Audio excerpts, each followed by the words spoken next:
Champions, welcome back to another podcast here with Champions of Tabletop. I am your host, Matt, joined with me, not looking as luxurious this week after our absolutely stunner of an award show, the Golden Meeples.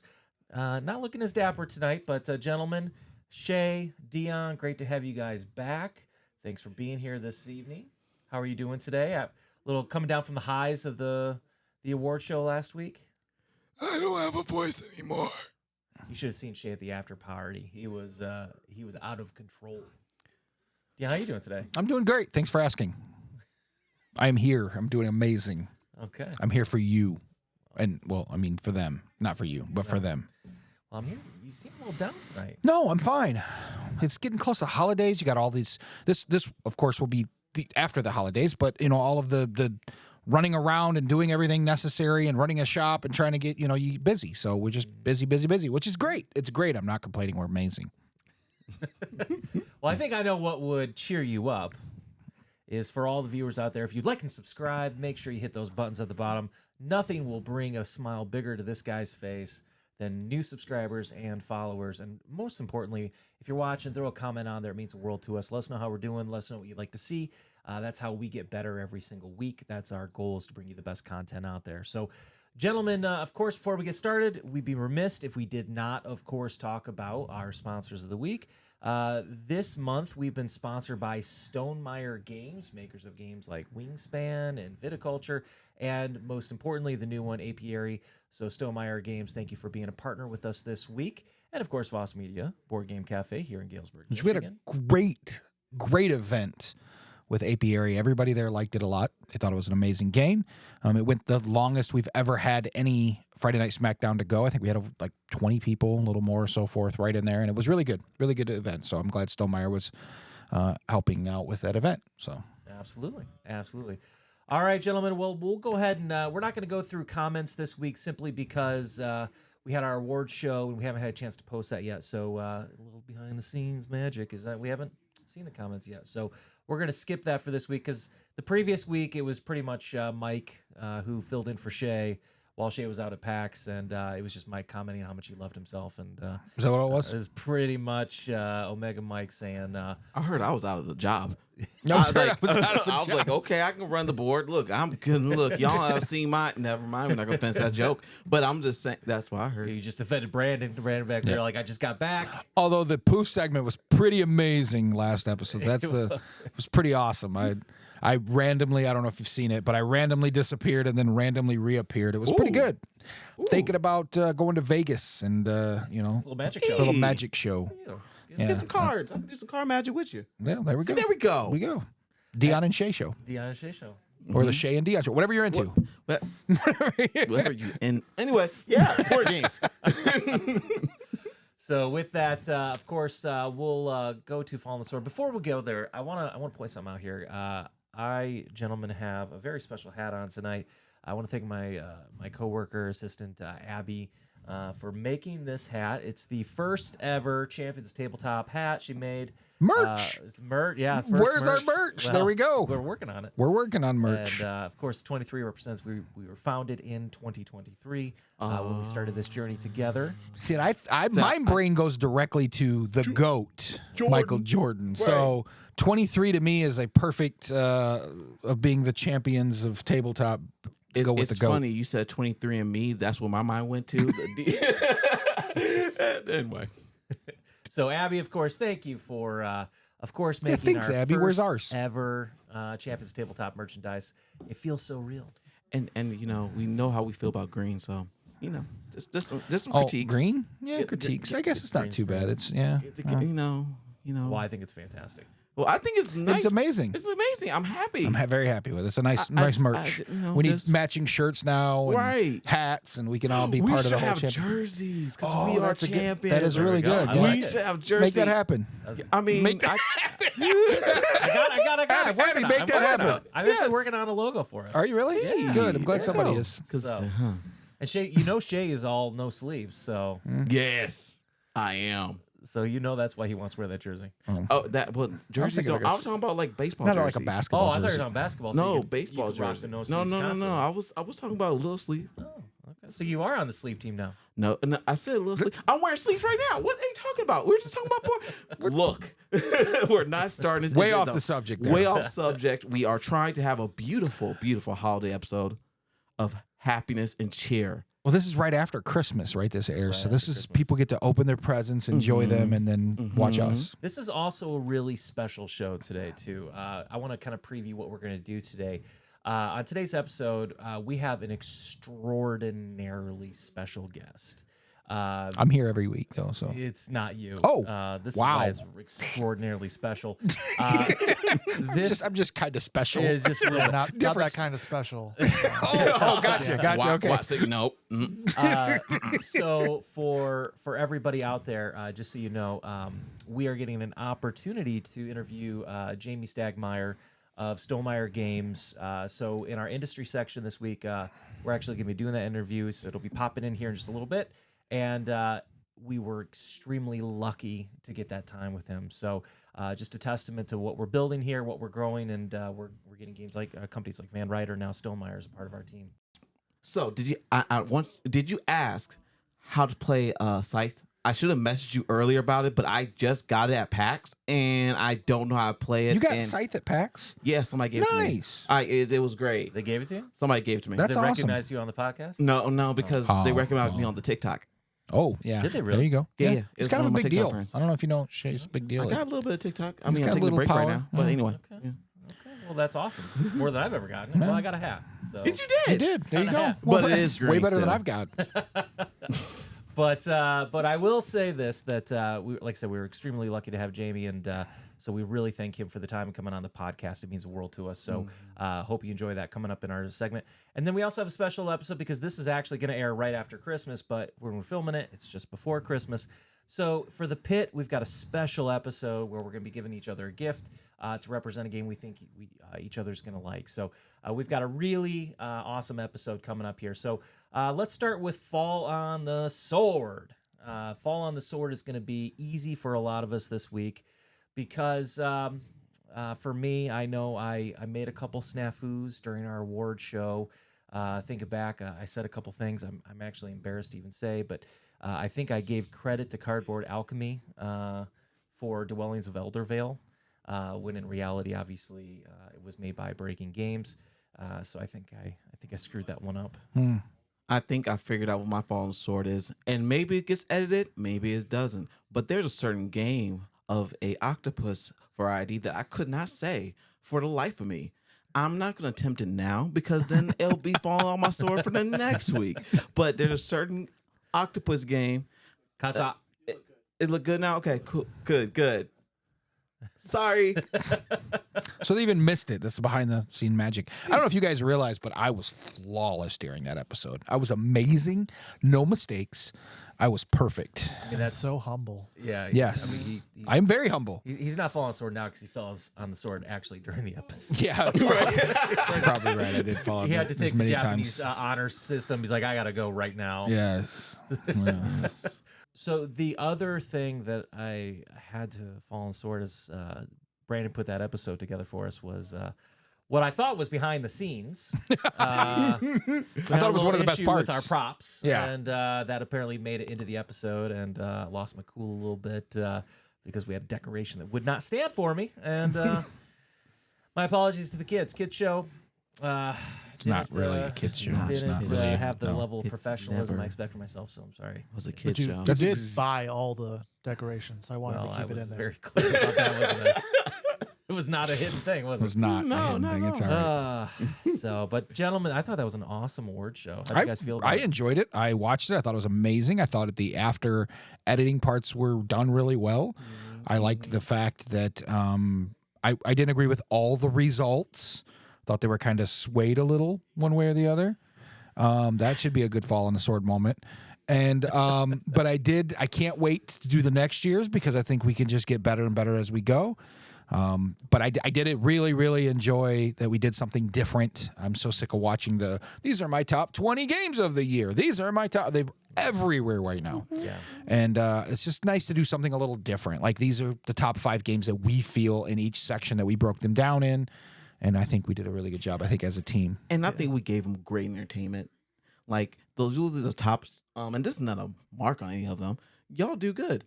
Y'all got more views, but we, but you know, we did a little something different. We dressed up a little bit. We had some music. We Well, I mean, it just goes Kenny to show. G was a part of it. yeah. I remember that barely. And a lot of after party. I mean, it was very expensive. So Oh god. Oh. well, and the other thing with it too is that we had a lot of fun and we brought a lot of who we are to it, which I think is the most important part. So, Well, it goes back to why we originally wanted to do this show, right? Like we wanted to do things different than what we see out there currently. And it goes back to a lot of what we're currently doing, where we have Brandon doing the DGS stuff with the Learn to Plays. And Yeah. we've got a couple good things on our podcast that I think, or on our channel that I think are different than what you find out there right now. And that's kind of what we wanted to do. And So, I if mean, I think we're accomplishing slowly, but we're accomplishing the direction we want to go with what we're building. And here. if you haven't had a chance, of course, Brandon put out a 7-part series on how to play a game that he's extraordinarily passionate about called Free Blades. It's a tabletop miniatures battle game similar to like a Warhammer, set in its own unique universe. So definitely check out that 7-part series. He put a lot of time and effort into it, and we really appreciate all the work that he did. He's not just our editor, but obviously he stepped a little outside of his comfort zone, got in front of the camera, and I think he did an absolutely fantastic job, and we really appreciate all the work he did for that. Yes, and thank you to DGS. I believe they had somebody come down to do that with him, which is amazing. And thank you to Voss Media, who actually hosted Heyo. No, throw myself in there. It didn't feel right. I felt like I was it felt a little dirty. It wasn't forced at all. It It felt wasn't forced. It was okay. Yeah, it A was. little bit. It's hard to alley oop to yourself. Oh well. I mean, As that's long cool. as it still was a dunk, it doesn't matter who threw the ball to me, even if it was a myself. dunk? Leave it in the comments. That's my follow the sword next week. Wasn't actually a dunk. It was bobbled, fell on my face. Whatever, same thing. Well, Same we thing. are also working on some behind the scenes stuff because one of our game of the year, Freelancers, there is a strong likelihood we may actually be able to get the gentleman Donald Schultz, who invented the game, onto our actual podcast. He sounded very excited to join us, so we may actually have a chance to. And I think this being the last episode of the year, we should really discuss like the things we're excited about for next year, because we have a really good lineup that's looking forward to, or maybe wait to do it the next episode. But I think somewhere in there we should definitely discuss like, coming up towards the end of the episode. yeah, So- let's do that. There's definitely. I think it's amazing because we got a lot of good stuff. All of us should be super excited about. And a lot of unique content that we're working on Yeah. for next year as well that we're really excited about. Some really neat ideas that will be very unique in the board game space, which, again, another reason to like and subscribe if you haven't already. So now we're going to go to industry news. This is where we're going to cut away and go to the interview I had a chance to do with Jamey Stegmaier, and hope you like it. Jamey, again, thank you so much for your time for this.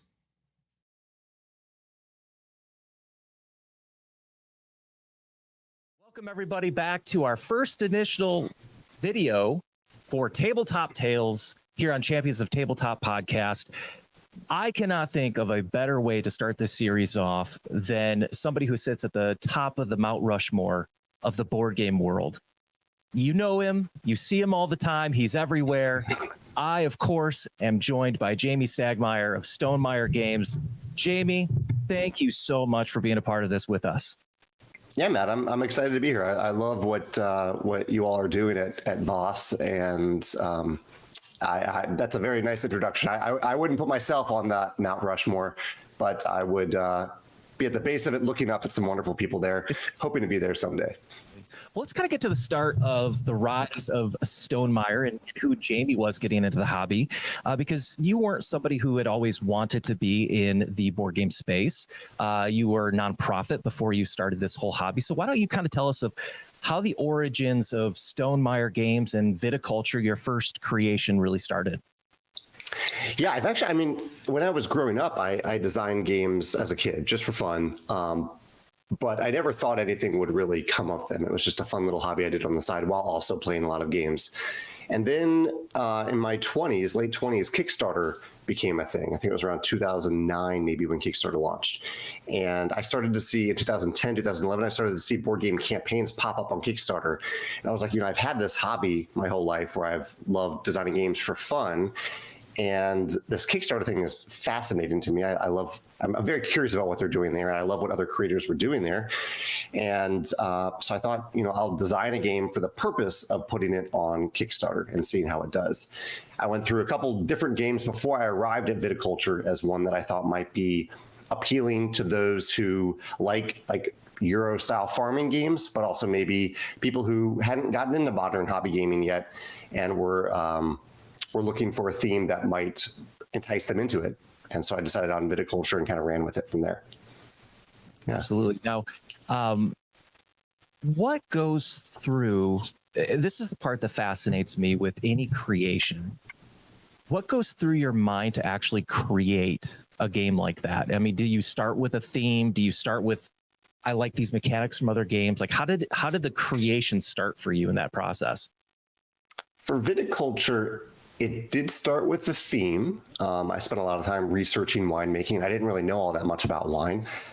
So I researched it, and I as I was researching it, I was coming up with ideas for mechanisms. I was also trying to play, and this is something I do way more today than I did then. I was playing games, but not nearly as many as I do now. But I started to play a greater variety of games to see what other games were doing, what their mechanisms were doing. Like, I didn't go into it thinking this will be a worker placement game. I don't think I even quite knew. I played Agricola at that point, so I knew what worker placement was, but I had very little exposure to it. And so I was just kind of playing a variety of games and seeing what felt like it meshed with the theme of the game. And then I just got to the table and I tried it, and I tried over and over again to see things that worked and didn't work. Kind of started to annoy my friends with these prototypes that weren't all that fun. And then I had one playtest with someone, my friend Alan, who eventually became a partner in the business, and my co-founder at Stonemaier Games. And he really enjoyed, even though he played a playtest that didn't work all that well, he had fun with it. He had fun iterating and talking about it and brainstorming it. And so we started working together from then on. It's nice to find that business partner. Absolutely. And I have to assume, since you said you did a lot of research, that means there's some good wine drinking as well. A little bit of that. Yeah, of course. What wine comes out on game night for you? What's the flavor? Well, that's the ironic thing about the wine, is that it isn't my favorite alcoholic beverage. I found that I really like cider more if I'm gonna have a drink or two. So I don't drink all that much wine, and white wine even gives me headaches. So I drink very, very little wine. If I have some, it'll be red wine. Do you have a favorite? What's your beverage of choice at game night? You know what? Ironically, and I'm not just saying this to pander to you, I'm a huge cider guy as well. You like cider too? Oh, awesome. There aren't that many of us, I feel like, who prefer it. Now, one of the things that I think was really fascinating, and I think this is really something that can hit home with a lot of early developers when they're starting their board game journey. Again, this wasn't your full-time job. You were doing something before this. At what point did you feel like you were at a stage where you said, yes, I'm going to take a leap of faith in this game Viticulture and starting this with my friend Alan? That's a good question. It was probably it wasn't actually all that long into the design of the game that I realized that there was something. I was having fun with it, even though playtesters weren't necessarily having fun at that stage, but I was enjoying the process, where I was like, I'm going to follow through with this. I'm at least going to go through with this game, make it to completion. And if it fails on Kickstarter, so be it. That's it. I'll leave it behind. I'll have had fun with the process. Or it might succeed on Kickstarter, and I'll see what happens after that. So nothing changed with my day job during that time. It was all just having fun with the design, having fun with Alan and eventually other playtesters too. Having fun with the planning process for Kickstarter, and then miraculously funding on Kickstarter. And that at that moment, I was like, okay, well, I'm actually making this for real. I have to, because I want to make it for the backers, and I want to follow through on it. And that still didn't change anything about my job. My job didn't change until over a year later, after another campaign, after we had a much better cash flow. But I wouldn't say it was all that long into the design process that I was committed to following through with it, at least. And obviously, as you mentioned earlier, you had been developing games through most of your life. So obviously this was half for you. Yeah. Up to that point, it was more of a hobby, and it still remained a hobby through Viticulture, through Euphoria. It was a hobby until around this time of year. We're recording this in December of 2013. So we're coming up on 10 years. Around this time, 10 years ago, where I did take the leap of faith and made it my full-time job to see if I could make that work. How proud did you feel? Because I think as an entrepreneur, Yeah. that's something that most people just can't sometimes understand is when you have sacrificed yourself the way that you did. Obviously, you gave up time with your family, you gave up time at work, you committed financials to make this dream possible. Can you try to explain to somebody what that feeling is when you see it in your hands? And then I'm sure that first sale on crowdfunding had to just, you know. Yeah, there are definitely some different types of really good feelings there. There's absolutely the feeling of getting something that actually looks like a real final game. Because I've been working with the prototypes at that point, printing on my printer at home. It kind of looks like a game then when I have the art and the graphic design, but it doesn't really feel like it until you have that first pre-production copy. Feels really good that everything came together. And then that first backer, I had two different types of backers on that first campaign. I had like friends and family who supported the campaign, which was very generous of them. Those felt really good, felt very loved by that. But also, once complete strangers started showing up at that campaign, that's something else, where I had these people who I don't know at all. And I spent a lot of time during that campaign messaging people. Like whenever I'd get a pledge, I'd message that person and say, "Hey, thank you for doing this. How did you hear about it? Tell me a little bit about yourself." I tried to do that for every single pledge on that first campaign. And I learned a lot about a vast variety of people and how they discovered the campaign. Well, and that brings up kind of the question I wanted to ask, because, it's ironic. My assistant, her brother just did a Kickstarter about a year and a half ago, and he had a very successful Kickstarter, raised about $2 million. He's an artist. And he plugged to 1000, by the way, out there. And but hearing some of the backstories of, as organized as he was, he made some unique playing cards, and just the experience of the printing problems and the shipping problems. And obviously things are a little bit different today than 10 years ago, but again, as a new business, and this is really your first, presentation to the world of who you are, what was that experience like as a new developer? Well, yeah, you're learning everything on the fly. And it's one of the reasons I really appreciate crowdfunding for entrepreneurs. I think it's a good way to learn what running a business is like, with a lot of the risk that comes with running a business, but not necessarily all of the risk. Because if you don't fund, if you make enough mistakes that you don't actually fund, then nothing happens. But once you do successfully fund, you have all that risk of running a business, and you're kind of learning on the fly. And so I learned a ton of stuff along the way. And fulfillment, you mentioned fulfillment there, was one of the big ones, where up until that point, most Kickstarter projects were either shipped out of someone's garage or their home, or they were shipped out of a single fulfillment center, oftentimes nearby. Like someone would find a fulfillment center in their city or their state, maybe in the US. Amazon multi-channel fulfillment was a thing at the time. But it was unheard of at that time to ship from different regions around the world, to like ship to backers in Europe from within Europe, or to ship to backers in Canada from within Canada.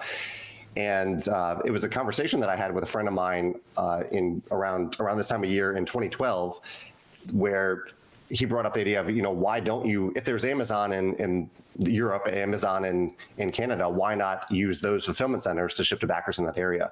And it launched a whole thing where I tried it, other creators started trying it. And now today it's kind of a standard practice to ship from different regions worldwide when you're a creator. But I was kind of learning on the fly from that, and making some mistakes along the way, and also hopefully forging a path for other creators to try new things. A question I worked too hard on for a transition is, was it euphoria you felt from viticulture that prompted you to make the next game? It was, I see. I worked way too hard on it. I was a little euphoric after viticulture funded, for sure. And I started to wonder about the next thing. And yeah, there's a little bit of euphoria going on there. All right, fair enough. And obviously, everybody always talks about, I'm a big sports guy. As I said to you before we started this, I'm wearing the St. Louis Cardinals hat to pander to you as much as it's burning my day as a Tigers fan. But but it had to feel so good to not have that sophomore slump, to have a game that generated over $300,000. Again, that probably had to be the thing that said, I'm onto something here. Absolutely. Yeah. I mean, with viticulture, there was no plan in place. It was make viticulture and then see what happens. And so it wasn't until after viticulture that I had another idea, and I wanted to try it again. And I wanted to do better. I wanted to have better playtesting, not necessarily better art, but different art. And you're right. Yeah, it did give me a lot of confidence that it was exponentially more successful financially, at least, and in terms of the number of backers than viticulture. Give me a little boost. Yeah. Bringing it back to crowdfunding, which has obviously become a huge talk. And this is something we've talked quite a bit about. Obviously, we run our podcast out of Voss Media Board Game Cafe in Galesburg, Michigan. And so obviously one of our co-hosts, Dion, who made sure to tell you he cannot thank you enough for posting an article about his shop. It has meant the world to him. He's got it framed up in the store. He's like, hey, Jamey mentioned me. So very thankful for that. But one of the things that I think is fascinating is so many big publishers are still crowdfunding, which I think strikes a nerve with a lot of people, especially as there's been some pretty big game companies we won't mention. I'm invested in some of those that I won't bring up. But the fact that you're going to retail or direct to consumer, I should say, instead of crowdfunding, what was the decision to kind of step away from the 0% interest loans for 2 years while you make it? That's certainly one way to put it. Yeah. It was in 2016 where we delivered Scythe, our biggest Kickstarter. As big as that Kickstarter was, as successful as it was, and the game eventually became very successful on its own, I was really starting to question a few different elements of it. At the time, one of the elements was that there were a couple fulfillment centers. I mentioned that, those regional worldwide fulfillment centers. There were a few of them that really dropped the ball, and we got kind of lucky that that packages were delivered intact despite really, really poor packaging from two different fulfillment centers that we stopped working with after that. And it made me really wary to continue this idea of even selling directly to consumers at all. If I couldn't trust a fulfillment center with $100,000 worth of inventory, I was just going to start to sell to distributors and retailers from then on out. And we did that for a little while. For the next game, Charterstone, we did that. And then I started to get more requests from customers saying, hey, we kind of miss being able to buy directly from you. And so we found ways to bring that back and found more fulfillment centers that we trusted. But that was the original impetus.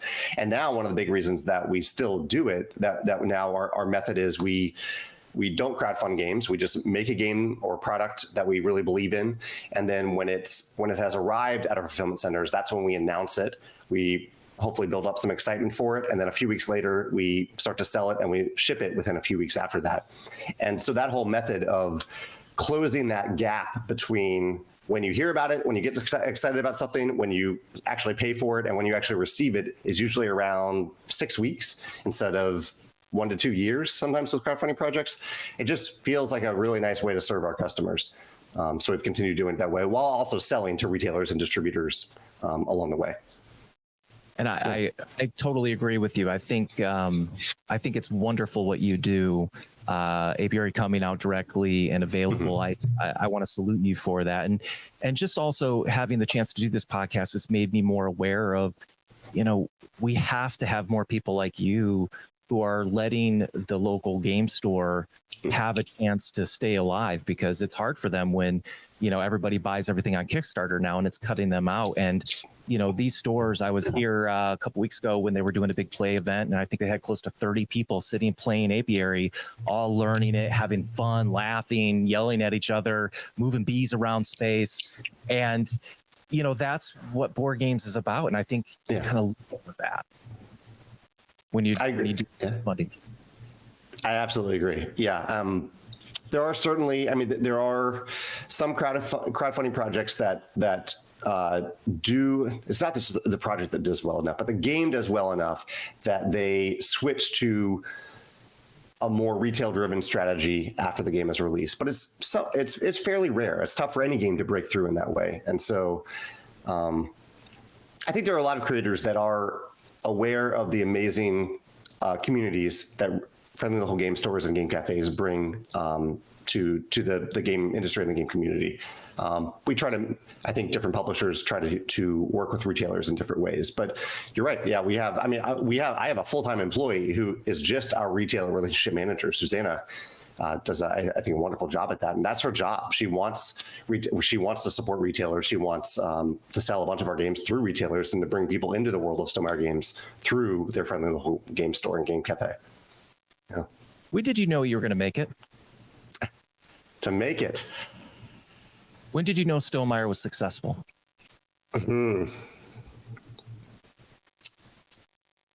That's a great question. I mean, in different ways, I very much have imposter syndrome. I often wonder, I see other people doing things really, really well. And so, but I know Stonemaier Games is doing well. So it isn't a huge question. It's more doubting myself in different ways. But when, the test for me, I was talking about 10 years ago when I went full time, the test for me was, can I make this work for a year? And so I would say it was actually only a few months into that year that we launched Tuscany on Kickstarter. And Tuscany went really, really big. I think it raised around $450,000 on Kickstarter. And it was at that point where I was like, okay, we now have the year figured out, even though we were only a few months into the year. So it was around that time, I think, that I realized that we had something going. And then maybe there was another step too, a little bit later in the year when we launched Between Two Cities, which was the first game that wasn't designed by me, that was still successful in a different way. Maybe not as big as Viticulture and Tuscany, but still successful. We still sell it today. So a couple different milestones along that way. That first campaign after I went full time, that first campaign from another designer, those were all good milestones along the way. Here you are 16 games later. 16 games later, yeah, with that's remarkable to me that people have been here during that journey for 16 games over the last 11 plus years. 10 years, which a big topic of conversation we have had on our show has come from two main things, which is the digitization of board games and video games and AI art. Obviously, board games with the volume, having a better profit margin is always going to be better. In fact, you even said your biggest expenses are shipping and reprints. And so with obviously the digitization of like Wingspan, which hit Steam, I think earlier this year, do you see, first of all, with digitization of board games to video games, do you see them as something as a boon to selling prints of a game? Do you see them as a negative to hurting the sale of prints of games? How do you think they affect the profitability of the print version?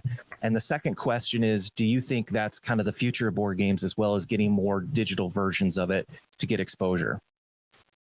Yeah, this is a big question, especially not just with full, AI is used in different terms, but I'll use it in terms of full AI, where like with Wingspan Digital, you can just play against the computer and the computer can play against you.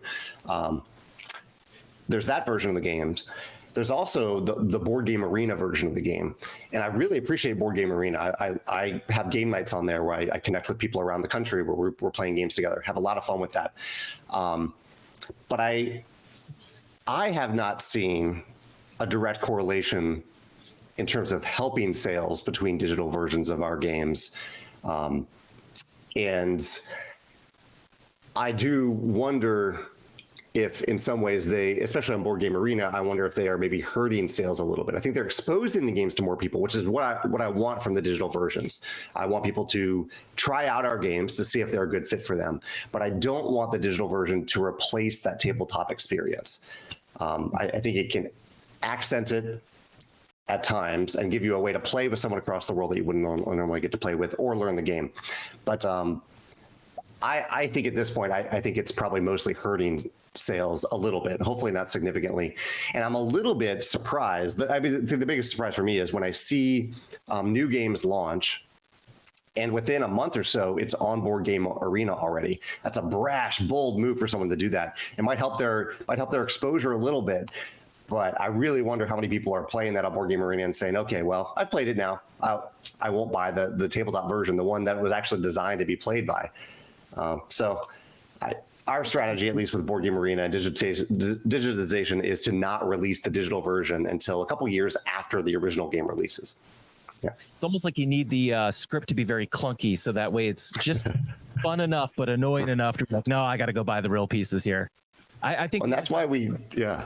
Go ahead. Yeah. Just the only time I think I've really seen it implemented well is like in the Kickstarter realm, where on Tabletop Simulator they may put like a demo to give you a little taste to encourage the backing.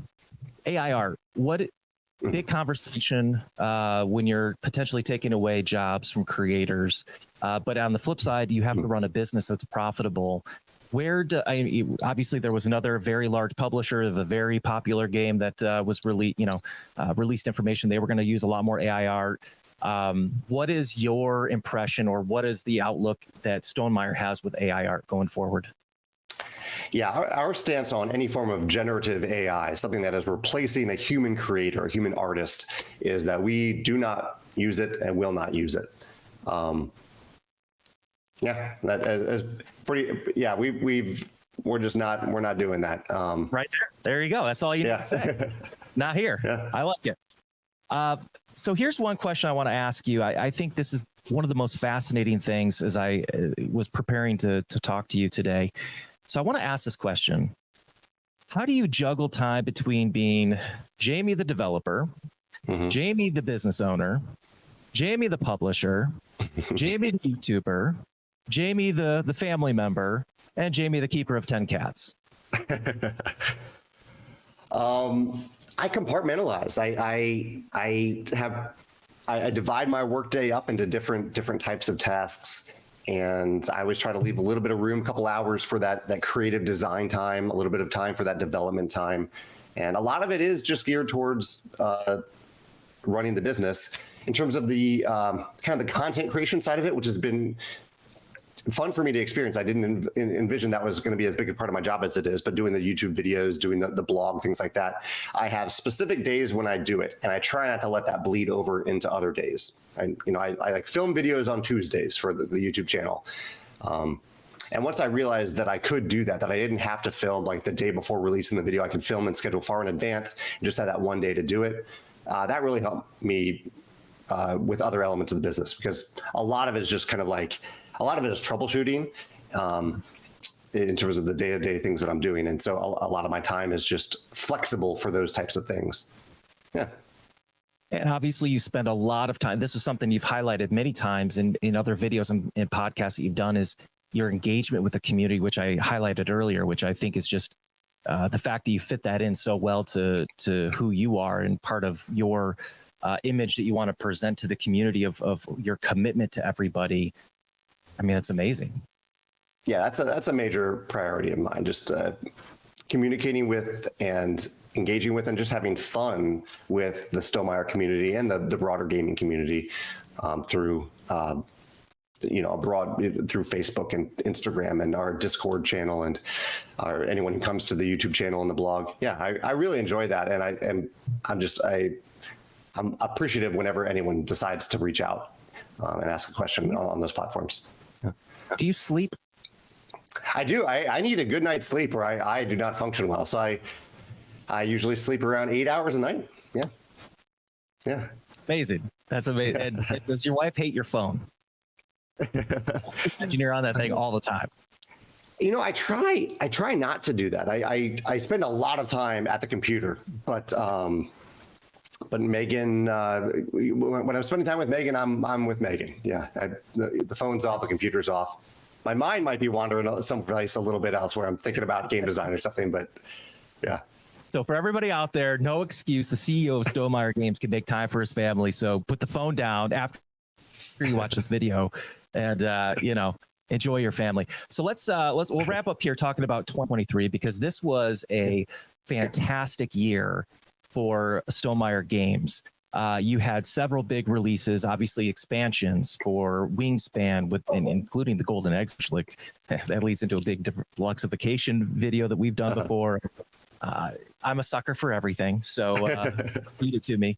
And yes, by the way, I had pre-ordered Expeditions, which is also another big release you had this year. And I was at Gen Con, and you guys had the metal ones there while I was still waiting pre-order. So next thing I know, I'm in line buying your metal version, and then I'd go home and cancel my pre-order. But Expeditions, absolutely phenomenal follow-up with the World of Scythe. 9 expansions for Rolling Realms coming out this year. Apiary. I mean, why don't you kind of highlight like how valuable has this year been for you guys? I think you did a great job highlighting it right there. Yeah, it was a fun year for us. I'd worked on Expeditions for around 3 years, so it was really exciting to finally share that with people.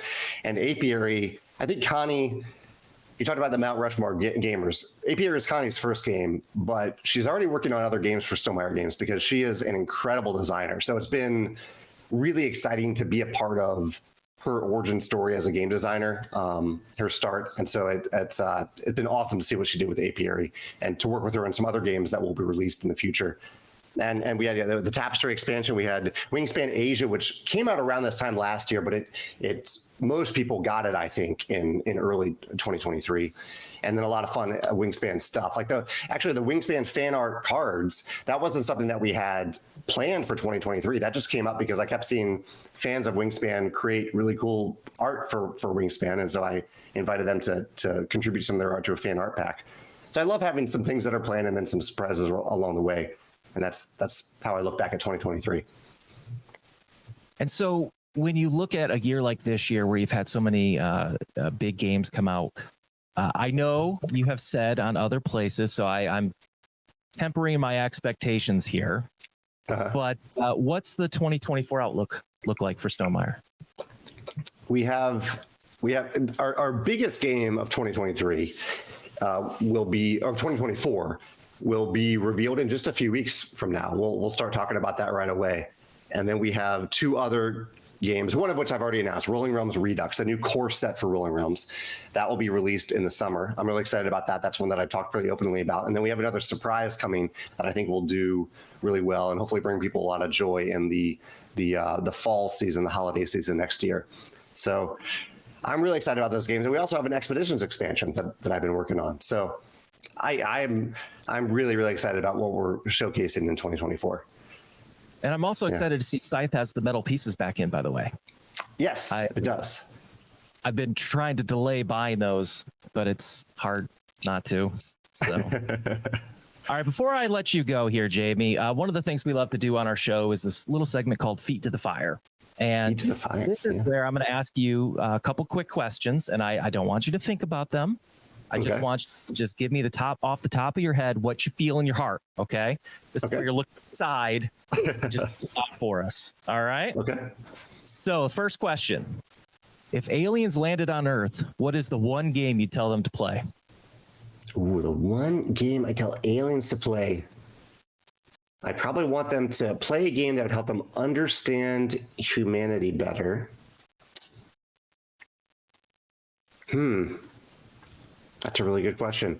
It's not Zombicide. Not Zombicide. Part of me wants to say Wingspan, but Wingspan would give them a great understanding of birds and not really people. I would ask the aliens to sit down probably and play a game. I know this is maybe not a great pick, and play Catan with people, because Catan is played by so many people worldwide, and I think it has great player interaction with the trading. To play that, for the aliens to play it with a few human players, I think would give them an interesting perspective on how humans work and interact with other people. See how quick we turn on each other, right? Exactly. Yeah.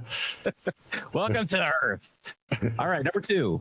If you could pick one new skill in an instant, what would it be?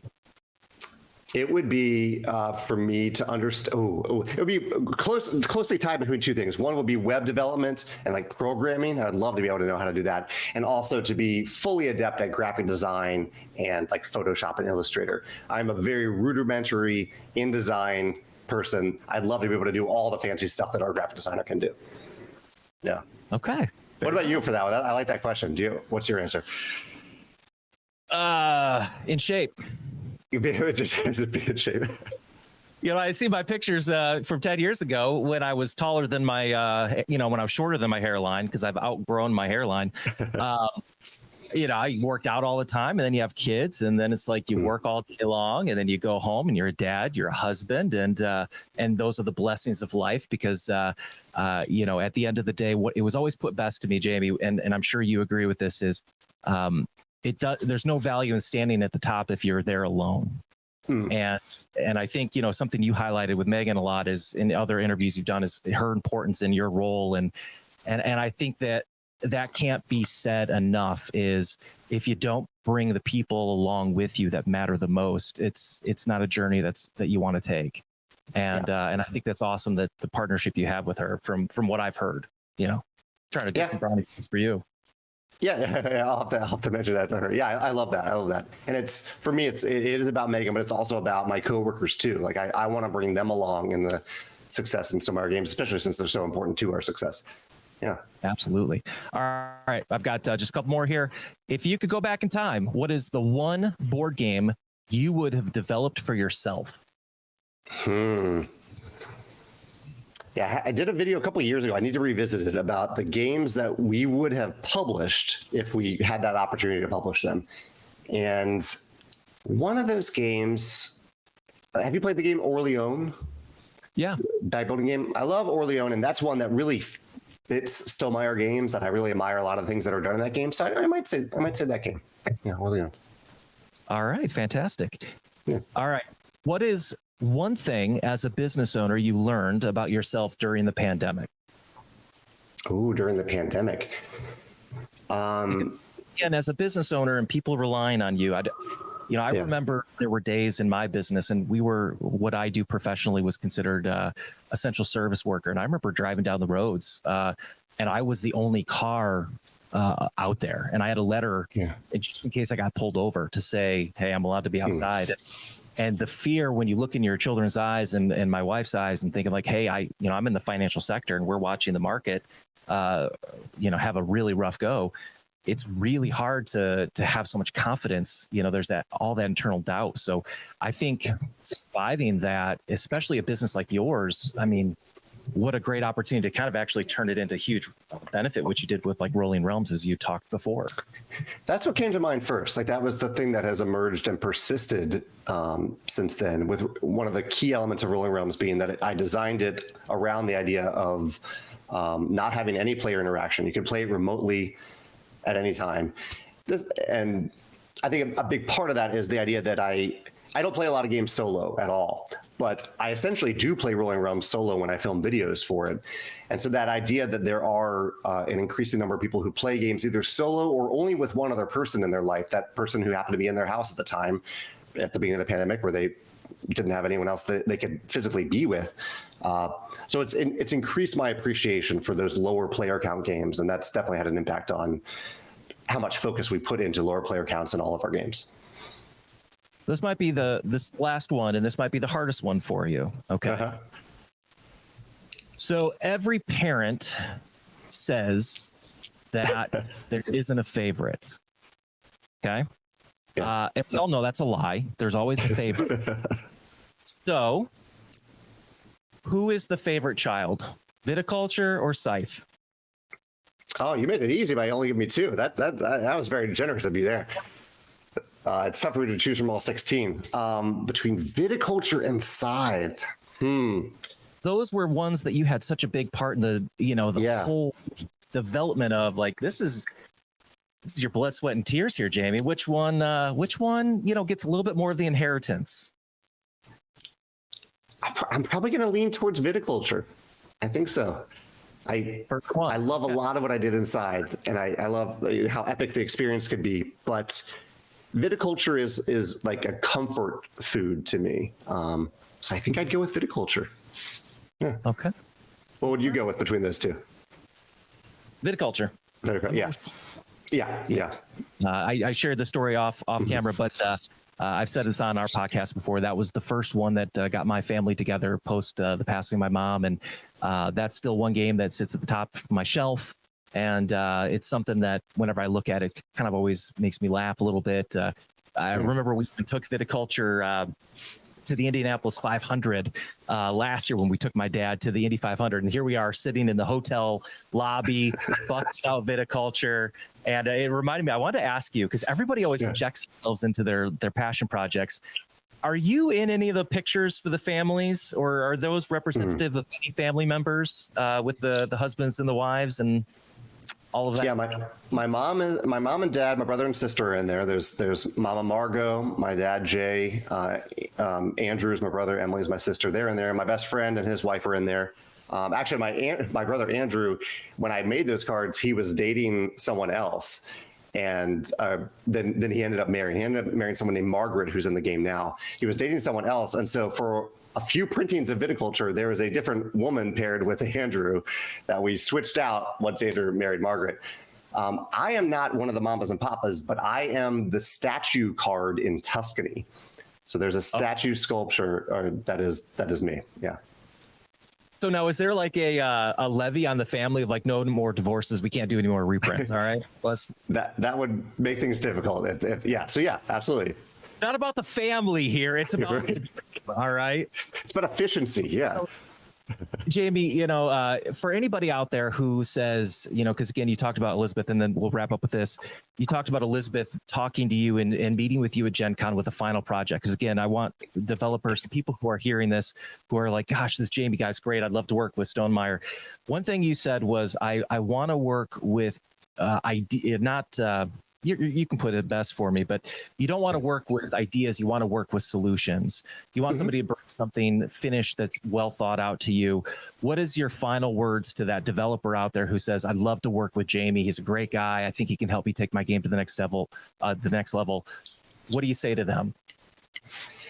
Yeah, that's a great question. And I like the way you said, I think a big part of it is if you do have that idea that you're in love with, what really matters is the execution of that idea, how you follow through on it, how you push boundaries, how you stay open to criticism from friends and family, other people that are playtesting that idea.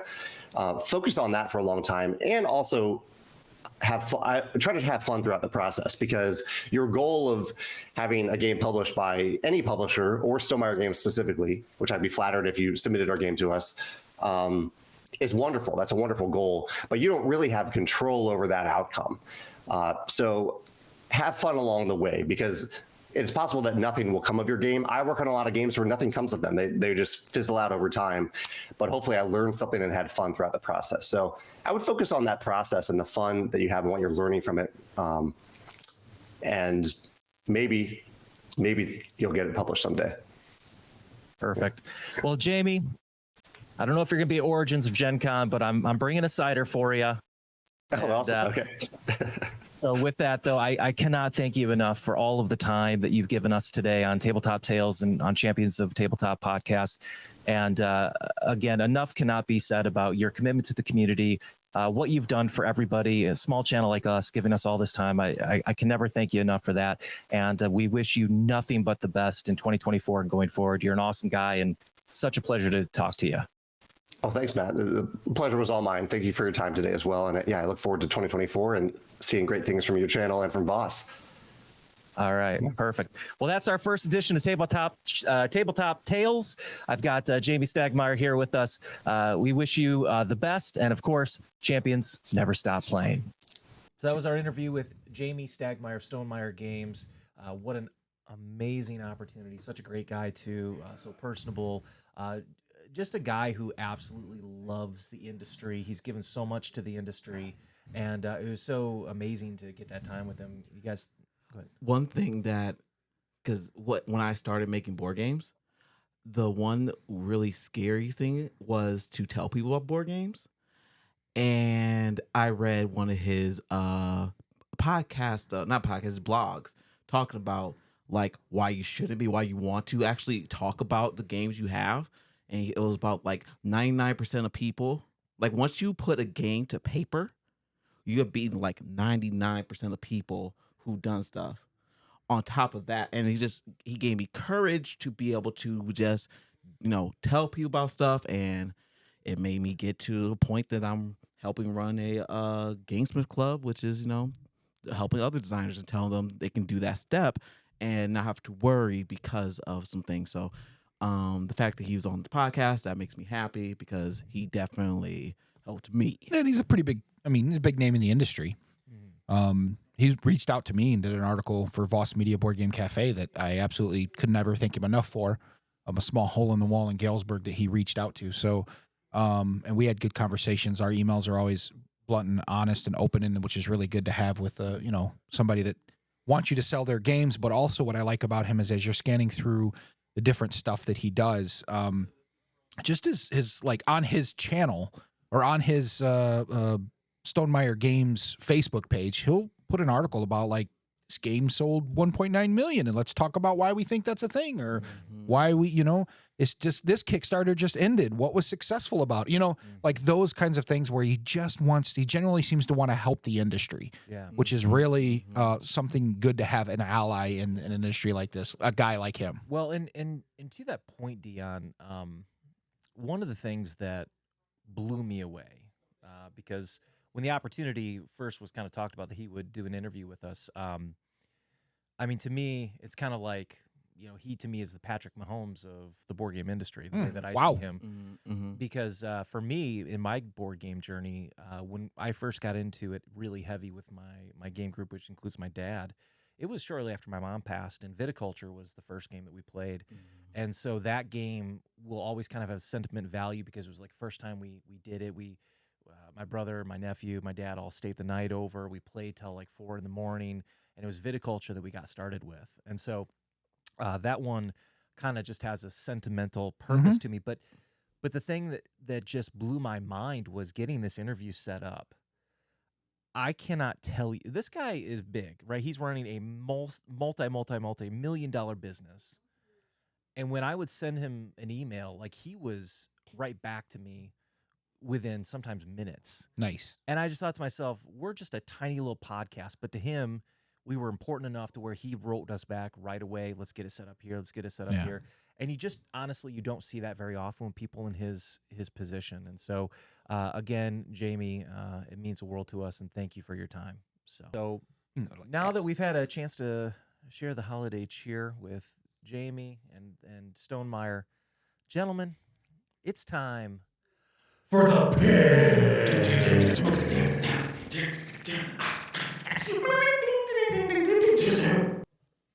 Okay. Holiday version. That's holiday. That was version. a holiday. I Jake think was these holiday. are bells or something. Yeah. Step aside, Kenny G. Step aside, Kenny G. Next year, it's Shay performing. So you know what? Here's the deal, guys. Every champion needs to take a break in the pit. You can't fight every round, every minute. And so this week's pit's a little bit different. What we are going to do is we are going to gift each other a game that we think the other person is going to like. We've been doing this podcast for 3 months now together. We've had a chance to share a lot of laughs, a lot of good times, get to know each other really well.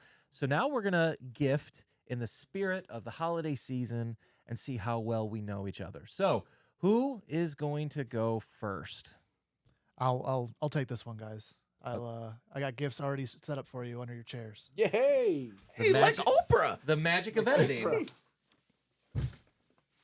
All right. Nice. Well, thank you, bro. Look at that, Brandon. You spent the extra time to put it in a bag. Right. It's beautiful, man. I love Bag it and tag it. Bag it and Frosty the Snowman. I love the paper. I mean, this is next level, man. Make it easy. Let's see what Brandon got. Shay. Yeah, Shay. Why don't you go first? Let's see what you got. Okay. We don't know what it is. No, I know exactly what this is. This is Red Dragon Inn. This actually, oh my God, this is one of the first games I've been playing when I started in board gaming. If you don't know this game, it's after like you are in an RPG and then you go to the tavern to spend your goods, but you getting kind of things I can't say because this is not a kid's show, but it's a show that I can't say that one. But yeah, you either gonna be too drunk or you're gonna run out of money, and it's so fun. So Brandon, why would you pick that for Shay? So Shay likes two things. He likes party games, and he likes RPGs. And that game is a party game RPG in a box, hanging out with your friends, having a good time. It's got, like, in my opinion, it's got Shay written all over that box. Gotcha. So that really represents Shay well. It'd have been better if you Nice. wrote Shay all over the box too. Yeah, my wife would have killed me. No. That's fair. All right, Deanne, you're up. I get to go next. Yep. Ooh, look at that. Ooh, Look best at hero that. of the year in the Best Golden hero Meeples. of the year. Golden Meeple. Look at that one. So, Bran, what was your thought here? Great Western Trail Argentina is a great game. So I know you like the original. Yes. I think this gives the original a run for its money. Tells it to get out. I do everything you do, and I do it better. And I have boats. So, Great Western Trail, Argentina. I think that should be on their tagline. Great Western Trail, New Zealand. Yeah, New Zealand. Yeah, this was a Great We've got Western Trail, boats. New Zealand. We got boats, no hose. Where is the 2023 Golden Meeple Award on there? Yeah, They should- well, it's they should not have on the that. box. They should have that on there. This is actually this is a fall on the sword moment right away. I have yet to play this one. Oh, really? Yes, because I played the other two. I love the other two. I think they're amazing. I think Argentina is my favorite right now. I just can't get enough of that game. And I have yet. There was so much hype around Gen Con. There was so much hype after. I bought and sold out of every single one that I haven't got with Asmodee to get a demo yet for the store. And I just dragging my feet on wanting to play this game. Part of me feels it will let me down, and I will cry myself to sleep if it does, because I really want it to be a good game. But everybody I talk to says it's a great game. In fact, it's great that Brandon has gifted this to me, because when he mentioned what should I buy, I recommended this one for him. I was like, you really liked Argentina? I think this is going to be, they say it's just as good. So I appreciate that, Brandon. It was nice. In my opinion, it's better. And your opinion is better than my opinion. Now, this fun fact was in the Golden Meeple Award last week. And did you know that they have carnivorous snails in New Zealand? Carnivorous snails. No, I did not know that. That was a fun fact I shared in the award show. Nice. Okay. Maybe you guys had watched that part. Brandon. Juicy fruits. Yes. Okay. So Juicy this fruits. this comes with a little bit of I explanation. hope so. So you had mentioned once that you played a game with your wife, and your wife said, that wasn't so bad. I'd play that again with Clank. you." Yep. And that made you feel really good. This game is the first game I played with my wife where she told me, hey, that wasn't so bad. I'd play it again with you. And it started me and my wife's board game journey together playing board games. How beautiful. So where did you guys play that one at? I don't know. Probably some hole in the wall. Galesburg, Michigan. Yeah. I taught him that one. Well, what a deeply sentimental story. I thought it was really nice. I thought he was going to go, well, you're kind of fruity. I went with the juicy fruits. Yeah. But he totally went opposite and went really sentimental with us. Sentimental. Makes me almost want to cry. Shay's got a little tear over there. No, Shay got a tear over something else. Oh.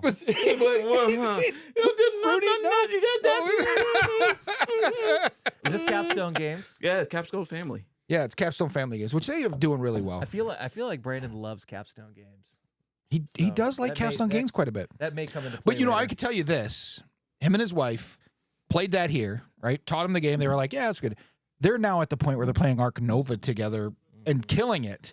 I mean, they're looking for the next level of Probably gaming. weekly. Yeah, and weekly, like killing it. And so their next level of gaming, they're playing Feast for Odin together. They're playing. I mean, they're at such a high level now. So maybe and I do need the juicy it was fruit with my only he became a member last year, so it had to be almost a year and a half ago. Because I think we're almost up on your anniversary for you being a lifetime member here at Voss Media Board Game Cafe. And I think that it a week later, or about 6 months earlier, is when I think you found the place. And so that's awesome. You're a year and 6 months in, and you're destroying heavier games than Juicy Fruit, which Juicy Fruit's a really good game, by the way. I'm not downing it. It actually has a harder level where you flip the board over and you start making like drinks instead of just selling fruit. And Well, and you get to harvest bananas. well, that is true. You do harvest bananas by a simple slide motion, which is really it's a good really little game. cool. I like it. Yeah. Yep. I think your wife would enjoy that. It is Hey, very anything colorful. to get her to the table, I'm in. Legit. Thank you, Brandon. Yeah, it was very nice, Brandon. Guys, Thanks. how No do you problem, think guys. Brandon did? Oh, phenomenal. Phenomenal. Phenomenal. All right. I think mine was too easy. Was it? Yeah, mine was way too easy. I mean, for- yours was, but it was He phenomenal. 'cause just it was- goes, he just lifts all the boxes up and go, this one's the heaviest, Yeah, put it in the this- bag. Big game for a big boy. Big game for a big boy. So I like my games. Just like my family. No, that's not. Well, that was hard to say. No, that was hard. Oh, I That was see. horrible. All right, Shay, do you want to go next? Sure. All right. I'll go next. Through the magic of editing now. Ooh. And we're back. Editing is amazing, isn't it? It's That's so awesome. dark. We're getting really So dark. We sent him to The hole you guys The keep me in. whole keep him in. Brendan. Welcome back to the light. Yeah, welcome back Brandon, to you the did a light. great job last week on the Golden Meeples, by the way. Yeah, it puts the edits on the video or else it gets the hose again. Wait, what? So great we're time gonna to bring go. We're out gonna go to games. Shay before we get totally sidetracked here. Right, yeah, Let's go to so- the gift. The reason why Brandon is here is now Shay has to give us gifts. Yep. And so he has gifts for us as well. All right. So, Brandon, why don't you, now that you're out of the I'll hole, start it. I'll start it why off. don't you, Yeah. we'll give you a sense Welcome of happiness yourself to get out a of it. gift That's right. You get a gift from out of the hole. So Shay before you go back. has gifted me Ooh. Oh, I think you would like that one too. Crypto. the I agree. crypto. I think you would really like that one. So, #1 party game on Board Game Geek. So it's got to be good. I think you really would like that one because of the way your brain works. With Made by the same Is it company also that autistic? no, no. No. No, so that is actually honestly really Turing good Machine. Hatchet Games made that. Turing Machine. They're also the ones that did Sky Team, and they may also be joining us sometime next year as well on our podcast. It's Scorpion Mask, by Scorpion Mask, not Hatchet Games. I swear to God, it's on their website. I don't, okay, the way. Maybe they help in other ones, but it's definitely Scorpion Mask. I can transmit secret codes to my teammates without letting the opposing team intercept them. So, okay, yours was more sentimental, and I appreciate that. Mine was basically, if you play this game enough, you'll be able to finally defeat AI bot because you'll end up knowing all the crypts and the cryptos and the computer things and the beep ups. So that's why. And there's no other computer hacky games that could help you. So I gave you this game, and it's really good. Oh, like like just because Turing they- Machine, just which because is a they- game they- about beating a distribute it doesn't. computer. Probably the same company too. Got it. 10-4. Yeah. Cool. But Cool. that one is good too. Actually, that's one of my favorite. Like, it's a game I don't own, and I really want to own. I think he would actually. and I I'm, think you actually would like it. I'm not too. into party games. I've got a copy here of that, and I think you would enjoy that one. It seems like it's a thinking man's game, and you like that. I think you'll figure it out and destroy it, but I think you'd like it. Like I said, I appreciate- think, and that goes with, like I said, Turing Machine, which I think is my son and I love. The that Turing game. Machine is one I know. I thought that's what you would do, but I know you'd love that one too if you haven't played Turing Machine either. Well, I What? appreciate you, Shay. I get Thank next you. one. You go next.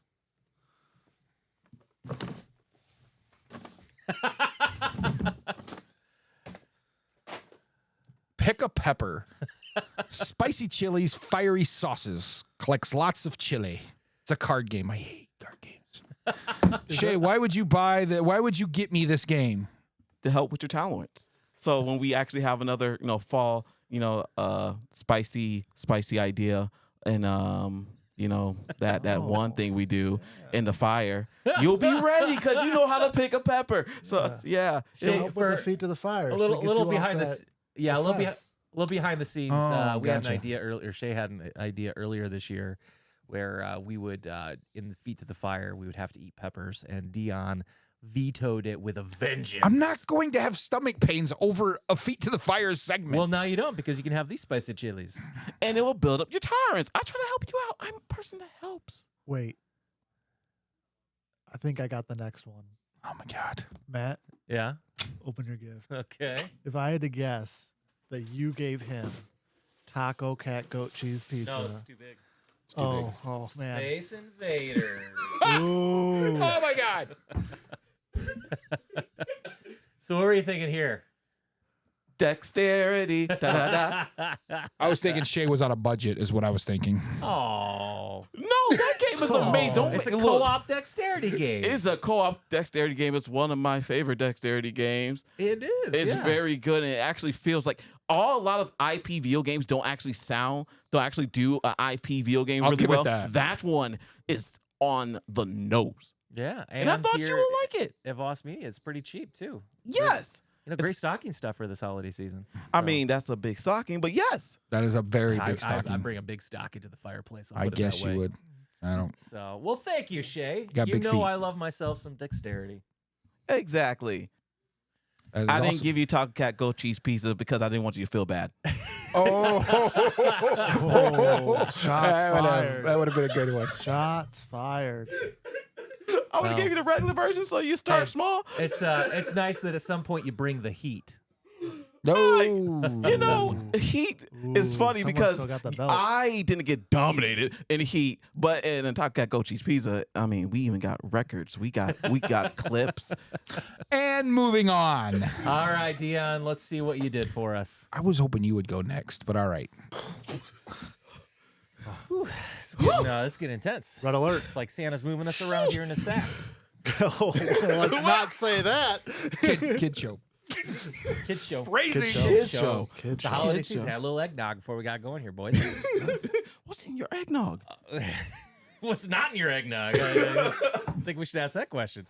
All right, Don't so like now eggnog. we're going to go to Dion's picks for everybody. So, Shay, why don't you go first and see what Dion got you?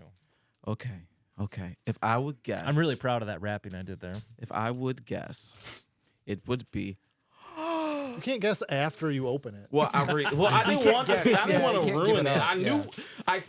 Because I can really tell good. Like I can call games, Yeah. but this one I really want because it's Nemesis. I don't know if I talked about Nemesis more than I talked about the other thing, but Nemesis is also one of my favorite games, and this is like a little like escape room type of game. Okay. And it's based in Nemesis world. So I think that's the reason why he would give this to me. But you know what? Let's see. Why did you give this one to me? Well, I know you like solo games, and that's one of the newest solo games out, SideQuest Nemesis. There's some puzzles in there, and I know you like to work your way through a hard problem. And I think that game will give you that enjoyment. And plus, it was really cheap. So Fair. No, legit. I might buy this. Like, get I think two. you will get your enjoyment Yeah. out of the game. I don't know how many playthroughs. I mean, for the cost. But I know you like the Nemesis world. I know you really enjoy Nemesis. And it takes place in that world where you're still dealing with those not IP aliens that is the IP of aliens, but aliens. Yeah. And you're going through and trying to solve puzzles. And if they said, I think one of the statements on there, if it's too quiet on the ship, you're in trouble. So, because I thought you would enjoy something because there's a little bit of horror in there. I think it's right in your alley. It is. Yeah. It really is. All right, Brandon. Okay. You're up. Let's Well, see how my Dion turn. did here. Let's see. It's equally as heavy. Big game for a big boy. Get my big boy. He's a big boy. Fields of Oh, this just. Arle.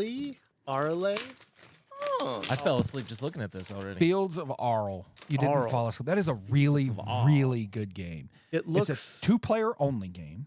okay. You and your wife. It's a Uwe Rosenberg game. They. Okay. Ooh, okay. It is a really good worker placement where you're building your fields of Arle. You're building your fields and you're planting things. It's very in that realm of Feast for Odin-ish kind of feel that you like, but it's 2-player only. You can add a 3rd player that way. So when I do come and visit you and your wife, I can jump into the game, which is called T's. I can't remember the exact name, but it's something to do with T. Anyway, it would be the 3rd player expansion to it. But I played it a while back, and I thought the first time I played it, I thought, oh, Brandon will love this. And one of our members brought it to me, and I played it, and they actually just reprinted it. So it's a reprint of a game that is an amazing game that is finally available again. If you love 2-player games or even 3-player games, or you love Uwe Rosenberg games, which I know you do like them a lot, Yeah. it's right in your alley. I thought that was perfect. To get a little sentimental, I miss you and your wife coming in all the time with your new baby, and I thought that would be a perfect gift for you guys to enjoy gaming time at Casa Brandon's de house. Burns. Yeah. Yeah, Yeah. Casa de Okay. Well, Burns. thank you, D. This problem. does look See? exactly as dry as the games I love. You could tell you're an engineer. Yeah. So, well, and you can tell Awakened Realms didn't do the reprint of this because it doesn't have 1,700 miniatures. No, now but I part tell you of what it does have is you have your own barn and you're putting You're having to put carts in your barn in order to move product back and forth from different. You only have so many turns to really maximize the best you can do. Stop, D. I can only get so excited. Well, Your reflections really indicate that. Someone's gonna have to get ChatGPT involved. Thank you. Yeah, All right, so this is a meaty box too. a lot of cardboard. A lot of cardboard. I love cardboard. All right, what we got here? Ah, I know what this is. This was this game was at Gen Con. This was released at Gen Con. I saw it there.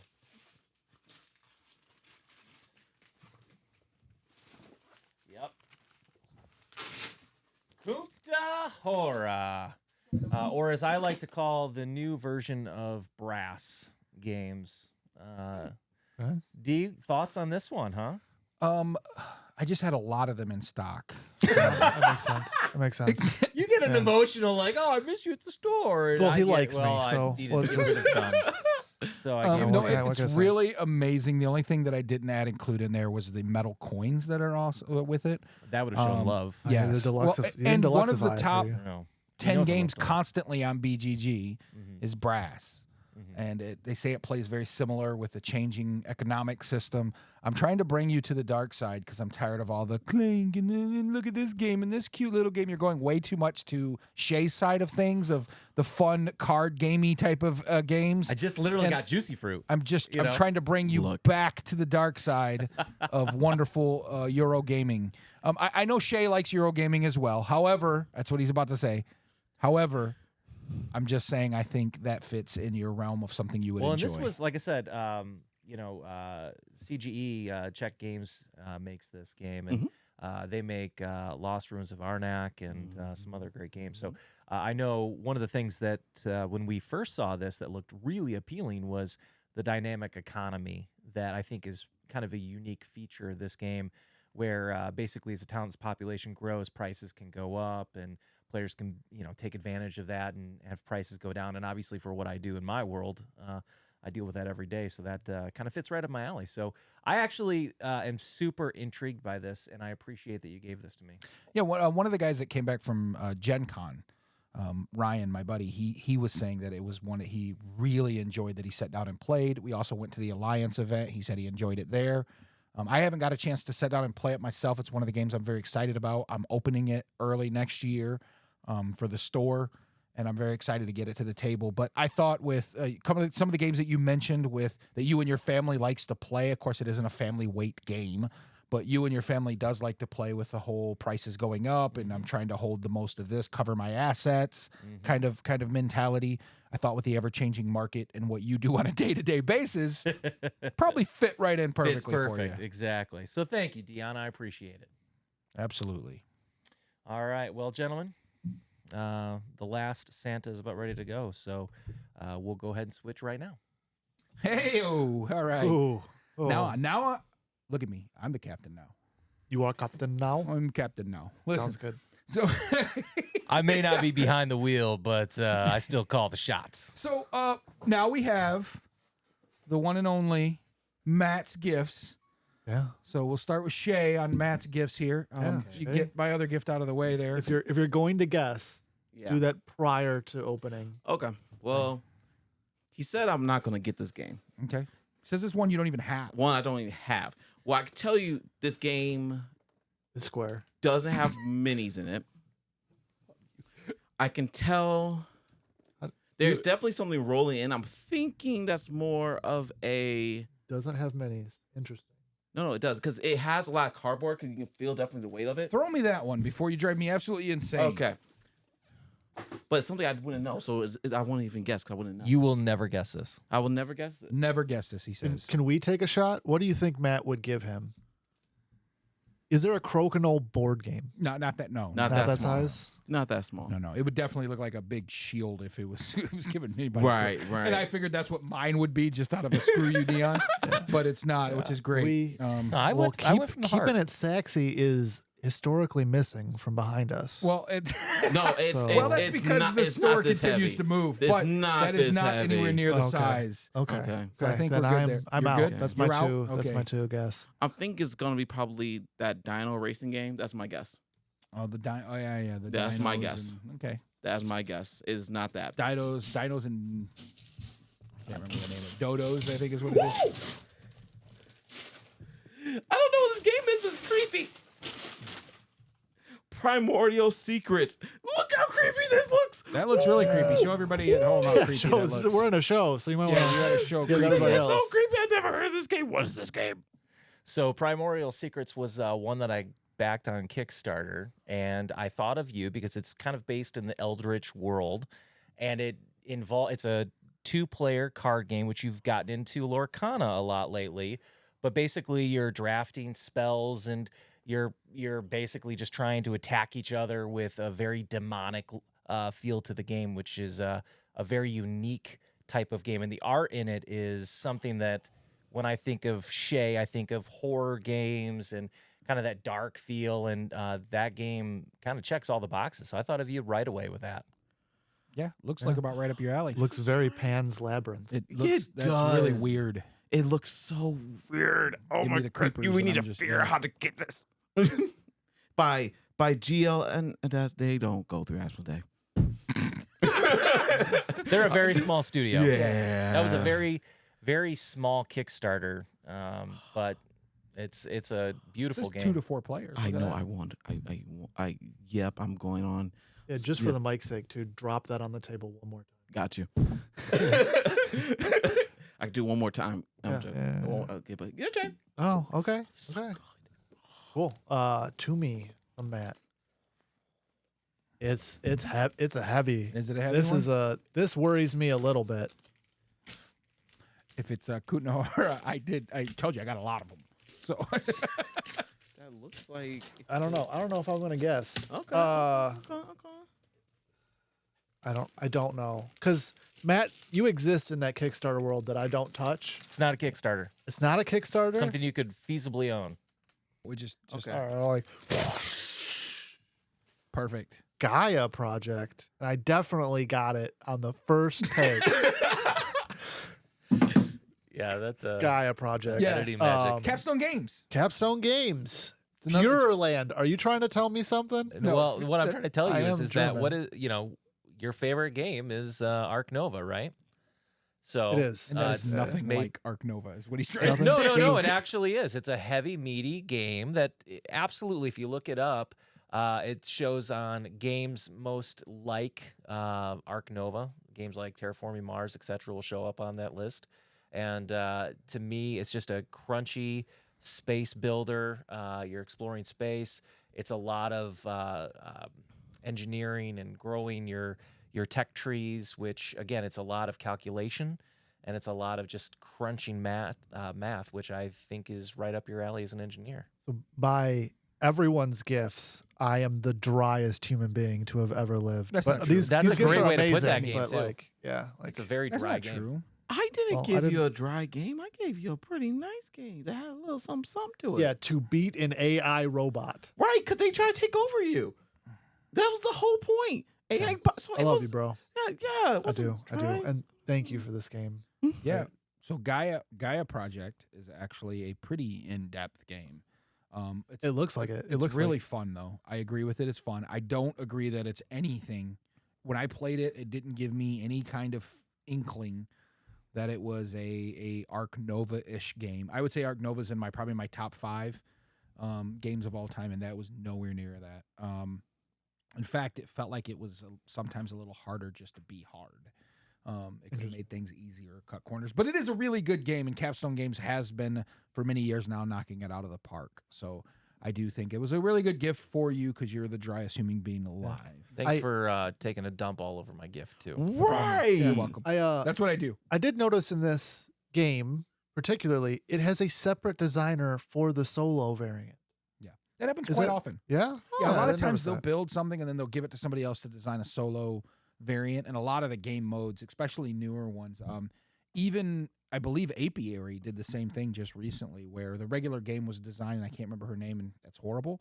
But then the solo variant, like Jamey jumped in on to help with the solo variant. Oh, okay. And it just a lot of companies are doing that now because they built it and their idea was around this many players, and someone comes in and goes, well, we could tweak this and do this and move that and do this to make it so a single person can play the game.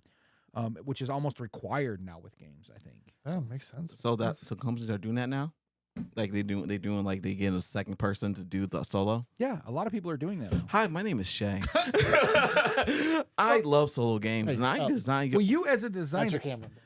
but he's no, not, he's other- not other but switching it's cameras. the big camera. He's not switching cameras. He's not switching. He's not switching. There's no way. Anyway, my project, Oh, my never my mind. my Oh, Gaia right. project. My bad. Let me My do bad. this. Let me My get bad. that right here. Let me get into that. Without God. ripping into my game. I just now looked over at Matt. as He's we like, go no, I am not into- doing Oh, any of that. yes. Yes. See? Yes. You know me, my friend. You know who I be. You know who I want to be when I grow older.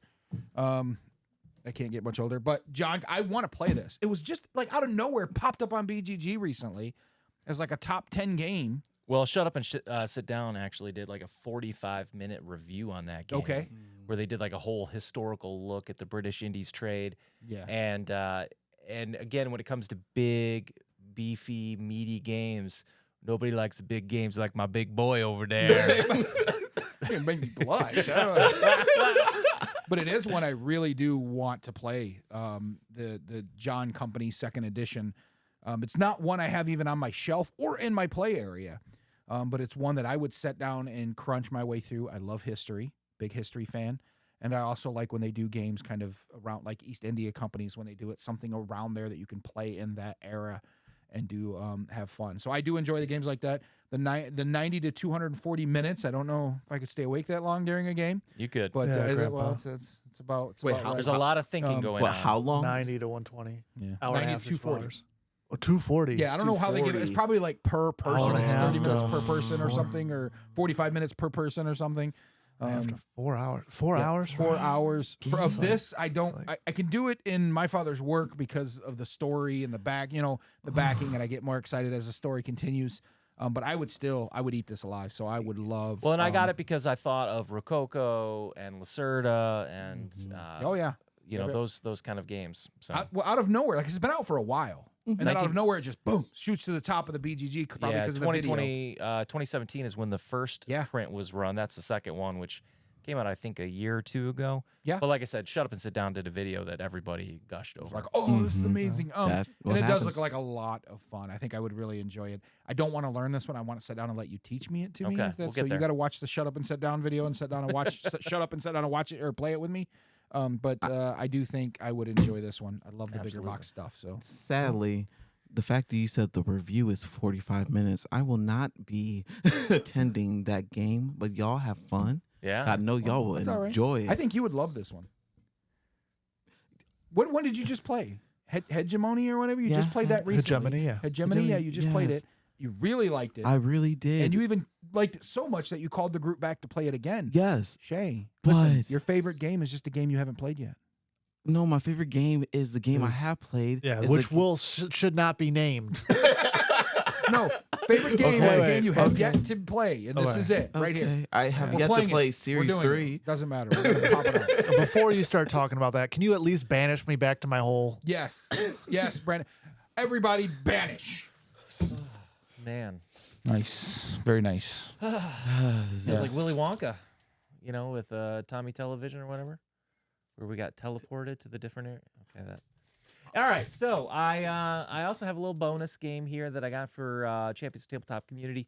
Holiday season, Shay, some of us like just an easy game we can pull out with the family, play one as we're sitting around having our Christmas dinner. And this is one I got at Gen Con. I had a chance to meet the guy who actually made this game, and I did a terrible job faking it.